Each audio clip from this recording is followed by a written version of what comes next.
Assalaamu calaykum waraxmatullaahi wabarakaatuh. Asxaabtayda marna walaalahayga qaaliga ah, mar kale isku soo noqod wanaagsan muddo dheer kadib.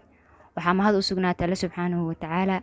Marka xigta waxaan u mahad celinayaa dhammaan asxaabta ku xiran YouTube channelka. Waxaan filayaa muddo dheer inaan idinka maqnaay oo bilooyin ah. Alxamdulillaah dib ayaan isugu soo laabanay. Waxaan sidoo kale mar kale aan ugu mahad celinayaa asxaabta inta aan ka maqnaay YouTube-ka. Runtii subscribe-kiisa aad ayuu u kordhay. Views-kiisa sidoo kale waxaan idin leeyahay mahadsanidin. Sidaas isi kasii wanaagsan inaan iskala sii shaqeyn doono insha Allah wa tacaala waa rajeynayaa.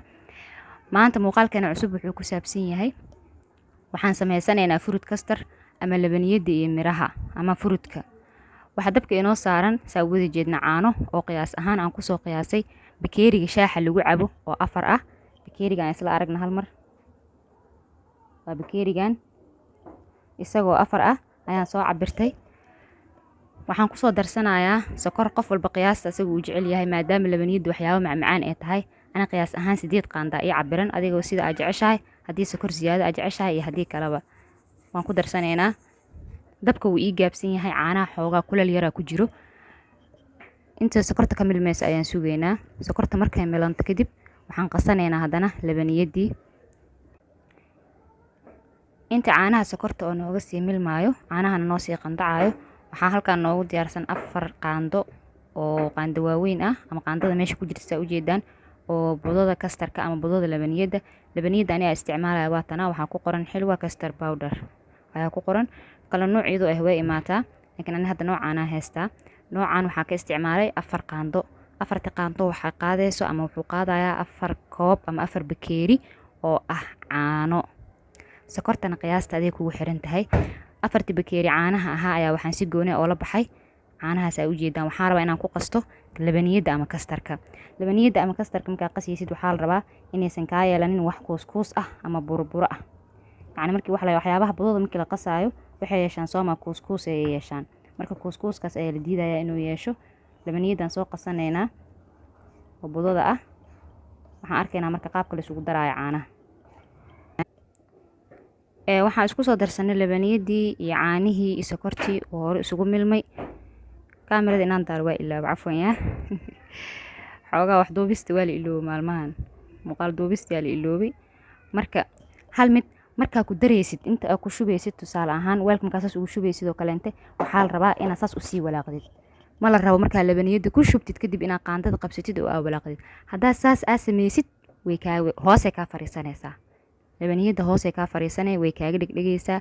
Kuusay ka yeelanay qaar wuu bislaana qaar ceyriin oo ahaana. Hadda muddo 1 daqiiqo noo saaran yahay ilaa 2 daqiiqo noo sii saarnaanaya.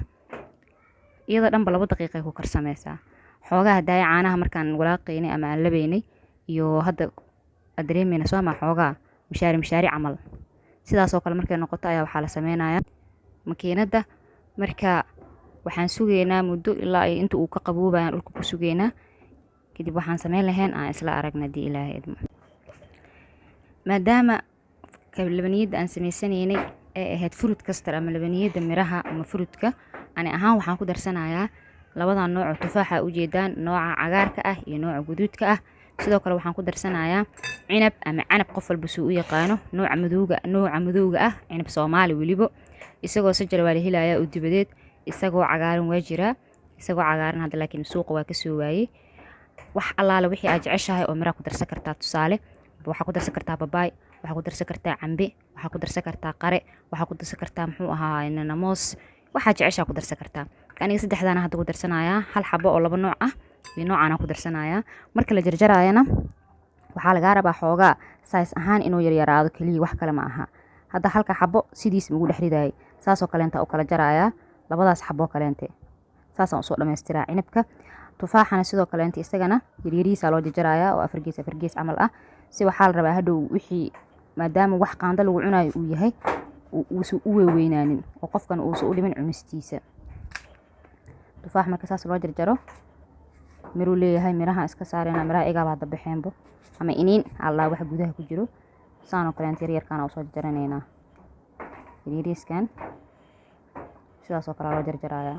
Marka labada nooc saas oo soo jarjaraynaa di Ilaahay idmo aan isku soo laabano. A few moments later. Labaniyadii way noo soo qabowday muddo 10 daqiiqo camal dhulka noo taalay. Fruitskii ama mirihii oo jarjarnaa oo noo diyaarsan. Miraha waxaan sameeyay cinabka qaarna waa jarjaray, laba ka kala dhigay, qaarna ayagoo sidoodan ku daraaya. Oona ku rugeynaa ayaga dhanbo. Kadibna waa la isku laabayaa. Markii la isku labo waxaa la sameynayaa weelashii ama wixii aan ku cuni lahayn ayaan gashanaynaa ama aan ku shubanaynaa. Kadibna waxaa la geynayaa fridge-ka muddo wuxuu ku jirayaa 2 saacadood ah. Kadibna waxaa waaye mudankiisa la marsiinaa. Weelashii aan ku shubanaynaa. Weelashii aan ku cuni lahayn aan ku shubanaynaa. Xoogaa waa kulul yahay. Markaan weelash ku shubto xataa waxaan sameynayaa meel ayaan dhigayaa si uu u qaboobo la cabaar. Asxaabay dhowr saacadood kadib firinjeerka ayaan ka soo bixinay kastarkii ama labaniyadii fruitka ku jiray sidoo noqdo waa u jeednaa saasaan u soo diyaarsanay. Markii firinjeerka la geliyay waa dareemaysiin xoogaa waa adkaana sooma waa u jeedaan. Haddii aad rabto mirahana ama fruitka saana ugu bixi kartaa waa isku cuni kartaa. waa u jeednaa maahano wax laga sheekeyn kara ma aha marka inaa ka hesheen rajeynayaa. Muddo dheer kadibna waa isku soo noqonay waa isku xiisnay waa idin xiisi waa ii xiisteen. Mar kale iyo mar kale waxaa waaye soo dhawaada oo la sii baxaayo waa ma fahanteen.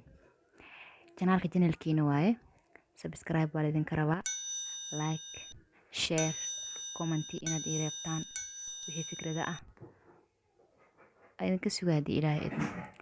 muuqaalka xiga inta ku kulmi doono waa walaashin Zakiya Aadam oo idin leh amaana Allah. Wassalaamu calaykum waraxmatullaahi wabarakaatuh.